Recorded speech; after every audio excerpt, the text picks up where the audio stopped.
editing data. So here you're on the graph, you have the rainfall and you have the surface water, and you're trying to analyze it when you see that there's something that is quite abnormal, that there's a spike that is unlinked to any rainfall. So this has to be corrected. For this, what you need to do, you need to go back to the previous tab where you can see all your time series, and to unclick the Combine Graph box. Then you go back to Edit, which allows you to display the two graphs separately. So the rainfall is fine, and you want to correct the water level. So you click on Modify or Correct this time series, and here you can see single-handedly without the rainfall. So the first step that you need to do when you want to correct a time series is to first duplicate it so that it doesn't override it. So you click on Duplicate the Chronicle, and here you can see that there's a new one that's been created that's called WLR. You click on that one to display it, and then you want to save it. So as you do with the other ones, you check that box and you save it as, and then you can choose another name for it, which will be, in this case, Modified Water Level River. So you can signal it as a modified one. Then you save that, and you have your new time series that can now be corrected. So now you go back to your time series list, and this is where you have to reload the page. So reload it, and here you will see on the right hand side that your new chronicle, the one that you've just duplicated, is here, WLRM modified. So you select that one, edit it to see it on a graph, and then press on Modify or Correct that one. Okay, so here you have that spike that you want to correct, and you basically have two options.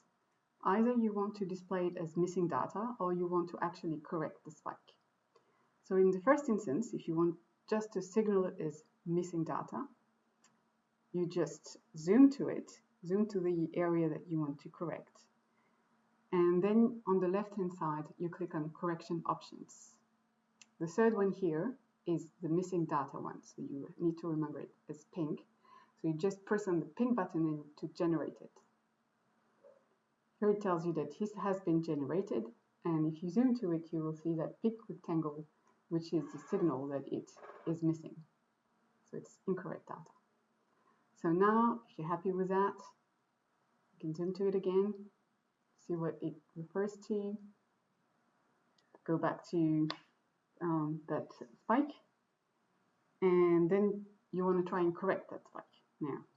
So what you need to do there is you need to apply another type of correction, which is correction by linear function.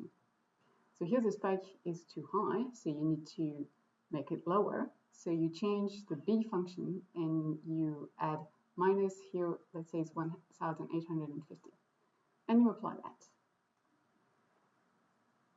And here it's a single point, so it's not straight away visible, but if you hover on it, you will see that there is a new dot that's been created, which is corrected with the minus 150. So if you're happy with that, you click on that selection and you save it. And it basically will save that. And then that's how you qualify it. You apply the quality code, and that one would be that the true data is unknown. We don't know the true water level, but we know the one that's been saved is incorrect. And then you can add comments such as, I've corrected the spike because it's unlinked to any rain, so it has nothing to do there, it's an obvious error, and then you save it. And here it is. Now it's much smaller than it was previously. It's still indicated as missing data. So now what you want to do is check how it relates to the original data set, so your water level. So you check both boxes and you go to Edit. And here you can see a combined graph with the original data and the corrected data. The original is in blue with that spike that you can see appear, and the modified one is in red. You can just click on the one you want to see separately if you want, directly on the screen.